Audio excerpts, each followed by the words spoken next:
entre ellos de manera satisfactoria, pero por otro lado adaptativa, que esa es la otra característica que hace que algo sea normal en psicología, es decir, común y que no cause conflicto. A eso realmente nos lo estamos refiriendo con normalidad, por lo menos en las áreas de la salud, ¿sí? Es en este caso algo que está bien, que es saludable.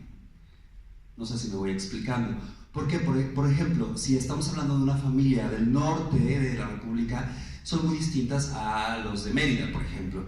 O si vamos, no sé, a alguna parte de la Ciudad de México, no es lo mismo el barrio de San Ángel que si nos vamos, por ejemplo, a la Magdalena Contreras.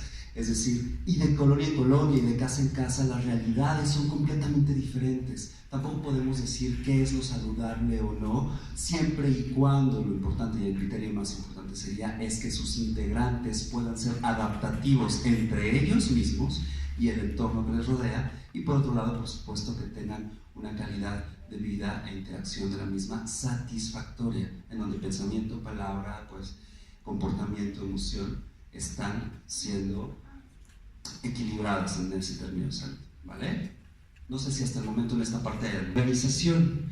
Una organización, por lo menos en términos muy generales, lo podemos ver de la siguiente manera: son estructuras y sistemas, sobre todo administrativos, ¿sí? Ahorita ya vamos a hablar de algo más formal, no tanto como una célula social, sino algo más institucional, ¿sí? Son estructuras y sistemas administrativos que reúnen, por un lado, a líderes, es decir, figuras de autoridad, que tendrían que ser líderes, no siempre lo son, pero en el ideal así es, y talento, y hablamos de talento humano como aquellos personajes que son parte del capital humano, la gente que conforma las instituciones y que no tienen esos cargos de autoridad, pero que sin ellos definitivamente no funciona el organismo, en este caso, la organización, ¿sí? Ambas personas o ambos elementos son importantes y van a tener un impacto. Y esto aquí no está puesto en la definición, pero sí es importante que lo veamos porque más adelante lo vamos a ver reflejado.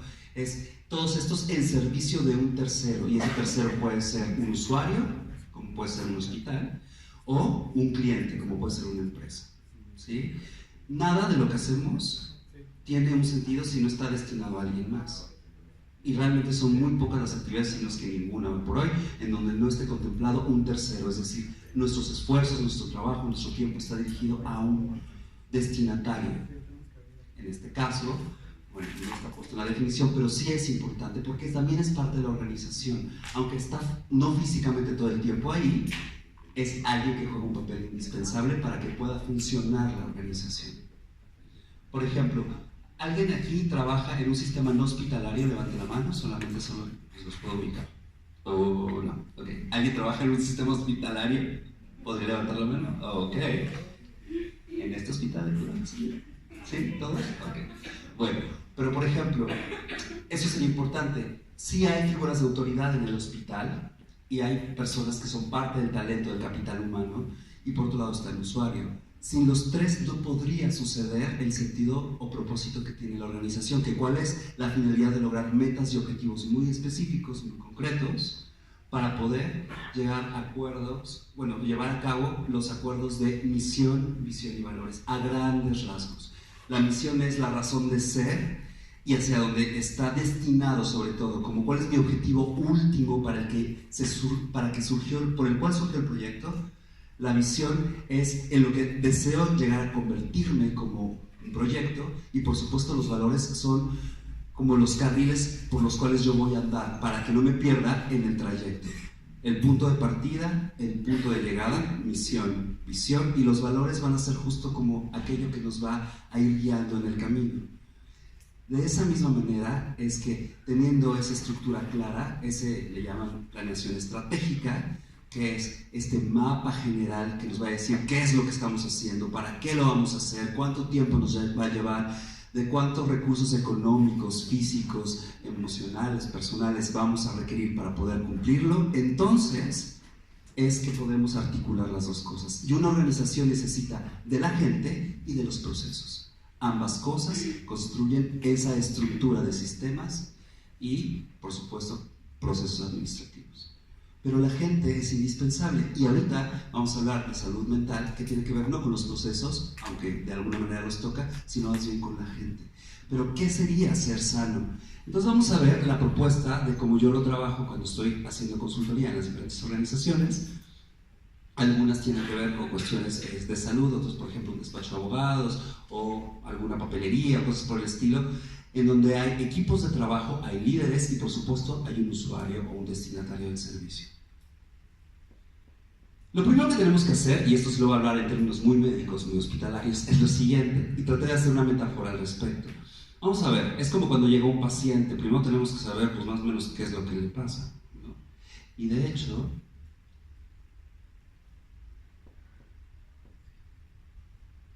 lo primero, yo creo que eso tendría que ser primero. Digo, en realidad podría ser, depende del proceso, puede ser diferente. Pero lo primero es acercarte a la población, en este caso al grupo, a la organización, e identificar qué es lo que le duele. Cuando llega un paciente, empieza con quejas, ¿no?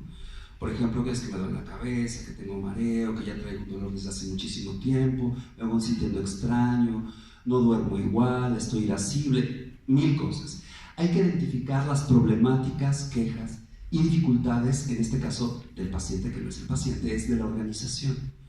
Hay que identificar ese cuadro de síntomas y signos que presenta la organización. ¿Alguien me podría decir, digo, seguramente ustedes saben la diferencia entre un signo y un síntoma? ¿Cuál sería, a grandes rasgos? ¿Sí? ¿Cuáles se ven? ¿Los signos o los síntomas? Ok. ¿Los síntomas qué pasa con ellos? ¿Perdón? Son subjetivas, es correcto. Ambas tienen importancia, pero es importante que también nosotros podamos diferenciarlas, porque lo mismo va a pasar en las organizaciones. Hay cosas que van a ser obvias, notables, evidentes, y otras que no, que son completamente subjetivas y cada una de las organizaciones va a empezar a reportar. Y hay que hacer caso de ambas, porque se van a estar presentando constantemente. Y desde ahí hay que tomar en cuenta a los dos niveles, a los líderes, es decir, a las autoridades, pero también a toda la gente que constituye el resto de la organización, es decir, todo el talento. ¿Sí? ¿Por qué? Porque no van a estar padeciendo exactamente lo mismo, pero están hablando del mismo fenómeno. Eso es una realidad, pero desde dos visiones distintas, y eso es algo que tenemos que contemplar. Entonces sería lo primero, es qué le duele, dígame qué le pasa, cómo se ha sentido, desde cuánto tiempo lleva, más o menos. Este problema que tú traes es cuánto llevan así. No, pues la verdad es que la gente empieza a llegar tarde y hay una serie de conflictos aquí, se dan hasta con la cazuela, y entonces ¿por qué ella sí y yo no? Y entonces los sueldos, bueno, mil temas. Hay que ver cuáles son esas características obvias y no tan obvias, visibles y no visibles, y desde hace cuánto tiempo se vienen presentando en líderes y en el talento. ¿Okay? Pero regreso a la que estábamos anteriormente viendo. Yo lo había puesto como en un primer nivel, pero también podría ser en uno segundo. En realidad tiene esa doble función, que es la capacidad de ser diagnóstico. ¿Qué es un diagnóstico? En términos muy médicos, ¿qué es un diagnóstico? Casi me caigo. ¿Qué sería un diagnóstico? Digo, no quiero nada científico, quiero algo desde la experiencia. ¿Qué es hacer un diagnóstico? Hacer un estudio de la situación. Ajá. Ya sea laboral, personal. ¿Y para qué nos sirve hacer un diagnóstico? Nos da un panorama tal vez, una impresión de cuál es la situación del momento, ¿sí?, que está presentando el paciente, en este caso nuestra organización, que estamos diagnosticando, que estamos estudiando, para comprender por qué se comporta como se comporta. Eso es lo que tenemos que hacer. Entonces ya vimos las quejas, los síntomas, los cuadros de signos y síntomas. Ahora estamos viendo un diagnóstico, y el diagnóstico se constituye de la siguiente manera. Ahora sí, aquí está definido todos los puntos. El primero que ya nombramos, ¿no? Pero el diagnóstico se va a construir de todos los 4 diferentes puntos. El primero es el que ya nombramos, cuadros de signos y síntomas. El segundo es una historia clínica, igualito que con un paciente. Es, bueno, pues dime qué es lo que vienes presentando antes de este momento. ¿Ya te ha pasado esto antes? ¿Hace cuánto tiempo? ¿Bajo qué circunstancias? ¿En tu familia hay antecedentes? Ah, cuéntame, ¿no? Entonces hay que ver esa parte. Que solamente con el reporte hacia atrás es que vamos a poder identificar.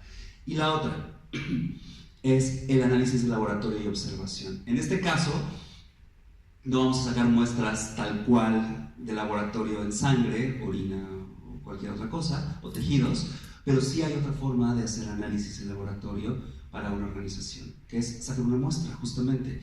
Es una impresión del momento, de cómo se comporta ese grupo, equipo o organización. Ahorita vamos a ver cómo lo hacemos. Y finalmente, pues hay que darle el resultado a la persona, ¿no? Pues tengo que darle noticia, ¿no? El feedback de cómo se encuentra en este momento y más o menos qué es lo que se espera y qué es el tratamiento que podría tomar, cuál es el pronóstico, por supuesto, al que se podría enfrentar, ¿sí? Esto es el diagnóstico. Esa es la función de un consultor que hace diagnóstico organizacional. Ahora, van a ir viendo, ¿y por qué sería importante que este diagnóstico lo haga alguien que no es parte de la organización? ¿Por qué creen? Eso, ¿y por qué eso sería importante? Puede ser imparcial, Algo más imparcial, algo más realista, algo más neutral. Es como el psicólogo, ¿no? Ya saben. ¿No? Digo, la verdad, soy psicólogo, no lo estoy promocionando, pero la realidad es que esa es mucha labor del psicólogo. Cuando el psicólogo es muy cercano a la vida cotidiana del paciente, entonces ya no tiene el mismo poder terapéutico, el impacto, ¿sí? Y yo casi podría asegurar que el médico igual, digo, hay médicos como muy allegados a las familias y que son como el médico de cabecera, ¿no? Bueno, puede a lo mejor haber alguna diferencia, pero es importante tener este tono de imparcialidad, de neutralidad, para poder hacer una mirada objetiva, realista, y en donde no se parece, por lo menos, si no es que a veces pudiera ser, que estamos más de un lado de los líderes o de las enfermeras o de los médicos o de los residentes o de los psicólogos, o sea, ¿saben? O los administrativos. Entonces es muy importante tener esa capacidad para poder hacer el diagnóstico. Vamos a ver. Les hablaba del cuadro de signos y síntomas. Vamos a pasar al segundo, que es la historia clínica del grupo.